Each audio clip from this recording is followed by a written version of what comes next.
Chapter 14. Embracing a Growth Mindset.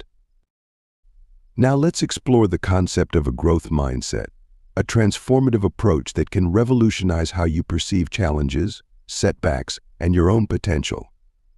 This way of thinking, which was initially articulated by the psychologist Carol Dweck, is the conviction that one's capabilities can be improved by the application of dedication, effort, and laborious effort.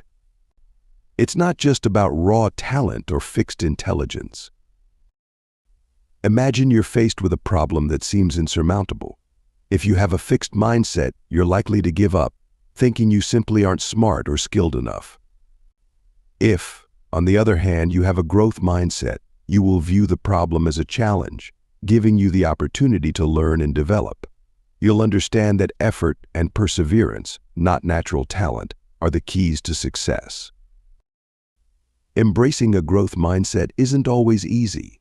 It requires you to change the way you think about yourself and your abilities.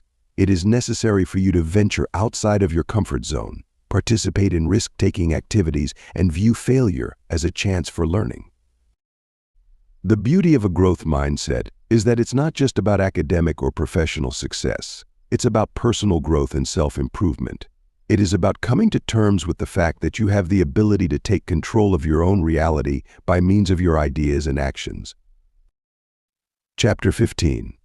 Releasing Emotional Baggage.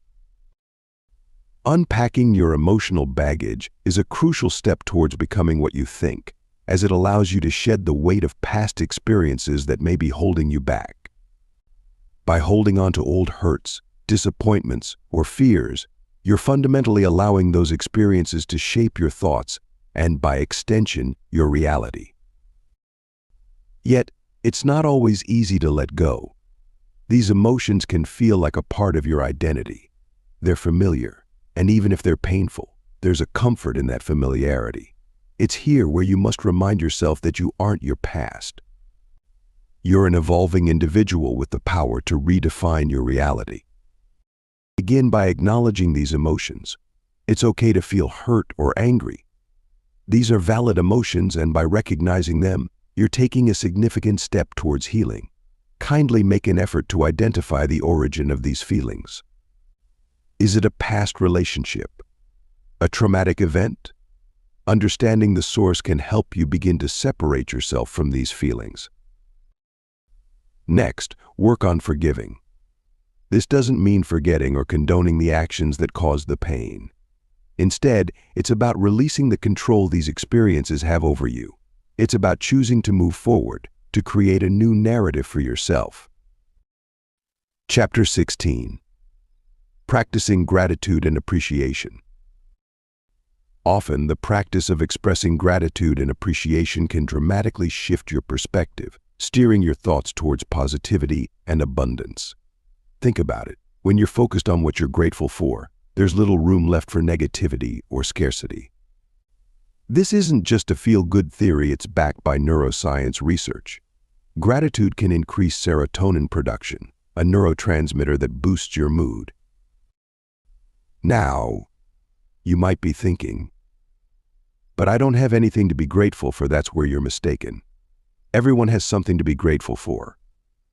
It could be the sun shining outside, a good book you've read, or even the fact that you're breathing. It's about finding joy and value in the small things, which when accumulated, aren't small at all. But how do you practice gratitude? Start by keeping a gratitude journal. Make it a habit to record 3 things for which you are thankful each day. They don't have to be monumental, even the simplest things count. You'll soon realize there's so much more to be thankful for than you ever imagined. Chapter 17. Incorporating Meditation and Reflection. While practicing gratitude and appreciation lays the groundwork for positive thinking, incorporating meditation and reflection into your daily routine can further solidify this mindset. You'll find it's not just about clearing your mind, but also about fostering a sense of self-awareness that helps you understand your thoughts and feelings better. Meditation, for instance, allows you to focus your thoughts and create a calm state of mind. It's not about emptying your mind, but rather about observing your thoughts without judgment. It's a practice that helps you recognize your thought patterns and how they influence your reality. It's like stepping outside yourself and watching a movie of your own thoughts, which can be an illuminating experience. Reflection, on the other hand, is about looking back on your thoughts, actions, and experiences with a critical eye. It allows you to identify patterns, learn from your mistakes, and grow as a person. When you reflect, you're essentially conducting a self-evaluation. You're checking in with yourself, examining how you've handled situations, and determining what you can do differently in the future. The incorporation of these activities into your daily routine will not result in an immediate transformation of your life. The procedure is a slow one that calls for patience and dedication on your part. But over time, you'll start to notice subtle shifts in your mindset. You'll become more aware of your thought patterns and how they shape your reality. Eventually, you will come to the realization that you are not merely a bystander to your existence, but rather an active player in the process of creating your reality. Chapter 18. Reframing challenges as opportunities.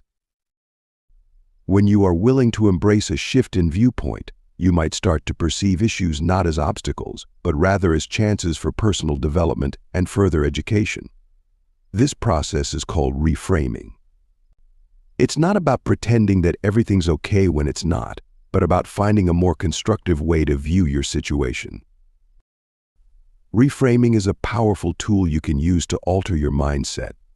It's a way of changing how you interpret your experiences, thereby changing how you respond to them.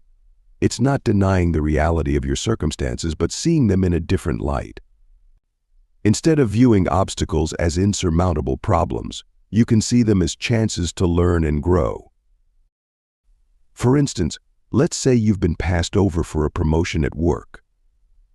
Instead of viewing this as a failure, you could view it as an opportunity to gain insight into what skills or experiences you might need to develop to be considered in the future. It's an opportunity to have a conversation with your boss about what you can do to improve and advance in your career. Reframing isn't about ignoring the negative, but about seeing the potential for positive change.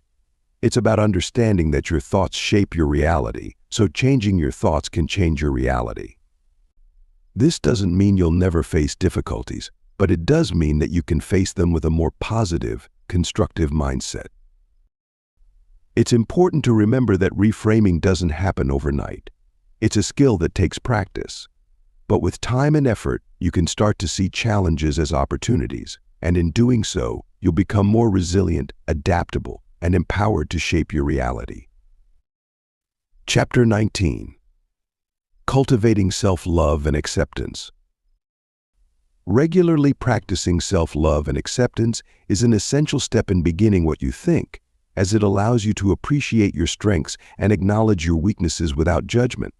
When you foster self-love, you're laying the groundwork for positive thoughts and attitudes about yourself. This positive self-view then permeates into your subconscious mind, influencing your actions and reactions and ultimately shaping your reality. Take a moment to contemplate how you talk to yourself. Do you use kind and loving words, or are you diligent and critical? Self-talk is a powerful tool for self-acceptance. If you're constantly criticizing yourself for your shortcomings, you're creating a reality where you never feel good enough.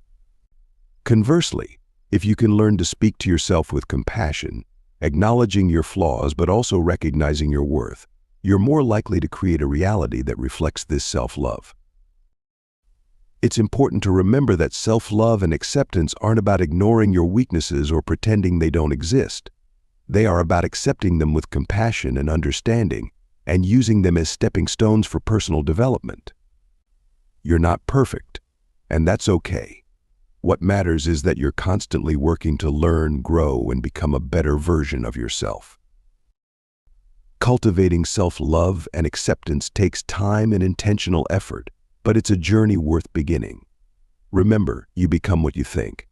So start believing that you're worthy of love and acceptance, and watch as your world transforms to reflect this belief. Chapter 20. Surrounding yourself with positive influences. Just as you nurture self-love, it's equally important to surround yourself with positive influences, as these are the individuals who will foster a supportive environment for your growth. Their impact can't be underestimated. They'll encourage you when you stumble, celebrate your victories, and provide constructive criticism to help you improve. Essentially, positive influences help mold your thought patterns to reinforce your self-belief and optimism. Now, it's key to understand that positive influences aren't just people who tell you what you want to hear. They're individuals who challenge you, inspire you, and push you towards becoming your best self. They're the ones who genuinely want you to succeed and will do what they can to assist in your journey. Be mindful, though, of the subtle difference between positive influences and those who feed your ego.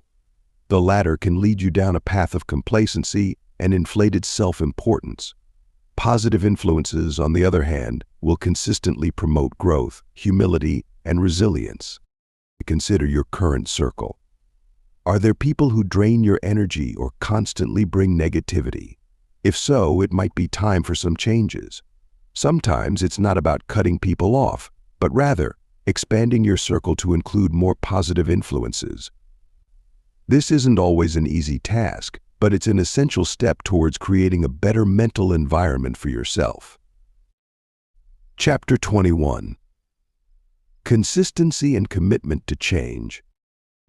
You've embraced the idea that your thoughts shape your reality. Now it's essential to understand that consistency and commitment are the engines driving that change.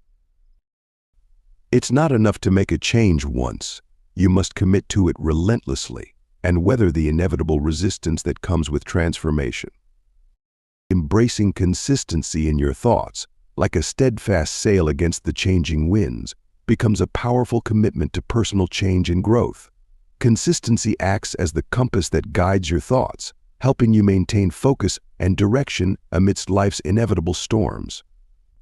It's not just about thinking positive thoughts, but also about thinking them consistently. Your thoughts, when consistent, create a powerful momentum that can propel you towards your desired reality. Just as a river, through consistent flow, carves a path through even the toughest rock, your consistent thoughts can shape your world in ways you mightn't yet realize. Consistency's role isn't about rigidity or inflexibility. In fact, it's quite the opposite. It's the ability to stay committed to your thoughts, your beliefs, and your goals, even when the circumstances around you are changing. You see, consistency isn't just a trait, it's a strategy, a tool you can use to navigate the sometimes rough seas of life.